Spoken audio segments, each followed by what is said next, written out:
কারাগার জীবন আমাদের সুন্নিদের জন্য আসলে কিছু না।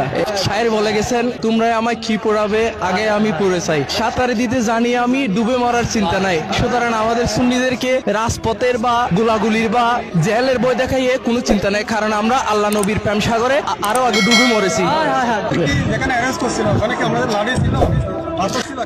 না না, আমাদের কিছু ছিল না, কিছু ছিল না বলতে কিছু ছিল না আমাদের।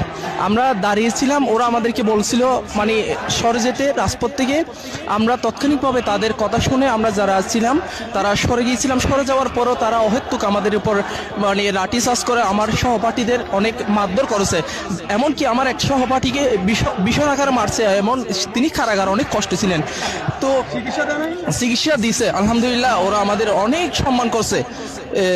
আমাদের অনেক ভাই ছিল এখানে, তারা আমাদেরকে অনেক সম্মান করছে। জি আলহামদুলিল্লাহ, আমরা শাহিন শাহী শ্রীকুট যেখানে যাব সেখানে শাহিন শাহী শ্রীকুটের পতাকা থাকবে রেসালাতুল স্লোগান থাকবে। প্রতিদিন শুনেন, প্রতিদিন আসরের সময় এমন আমরা যেখানে ছিলাম, আমাদের 21 জন সহযোদ্ধা যেখানে ছিল সেখানেই মিলাদ কিয়ামের ধ্বনি হয়েছিল।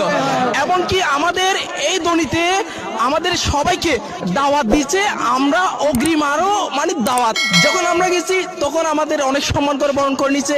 এরপরও আমরা অনেক বাতিলদের কারণে আমরা এই মিলাদ কিয়ামটা আমাদেরকে ইয়াভাবে বলেছিল, ওখান থেকে মানে মিলাদ ক্যাম্পটা না করার জন্য এই কথা বলেছিল। তবুও আমরা তাদের গিয়ে মনে এখানে আশিক রসুলদের মিলন মালা তো হবেই হবে। আমরা যেখানে শুনে দিলাম ওইখানে একজন বিধর্মী জি জি জি জি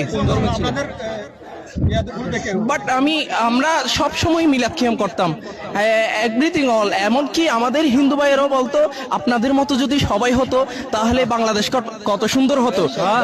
ওনারা এরকম, আমরা কারণ যেখানে ছিলাম 21 জন সেখানেই মিলাদের কিয়ামের ধ্বনি ছিল। খুবই সুন্দর সুরলিত কণ্ঠেই এই গ্যাসগুলো ছিল, আমাদের সকাল সন্ধ্যার কাজগুলো ছিল। আমরা এখানে আহলে সুন্নাত ওয়াল জামাত কি এটা মানুষকে বুঝিয়েছি, যারা বুঝেছে তারা আমাদের সাথে মিলাদ কিয়াম করেছে। এবং অনেক ভাই আছে যে এখানে মোনাজাত করতো না, তাকে আমরা মোনাজাত ধরাইছি। অনেক ভাই করছে নামাজের পর সুন্নত পড়ছে না, আমরা তাকে সুন্নত পড়াইছি। অনেক কিছু করেছি, বলতে এক কথায় অনেক কিছু করেছি। সুতরাং আমাদেরকে কারণ কি আমাদের অনেক সম্মান দিছে, এই কথাটা বলার কোনো জ্ঞান নেই যে ওরা আমাদের অনেক সম্মান দিছে। আপনি ছাড়া কথা বলে নাই ওনারা আমাদের ভাইয়া।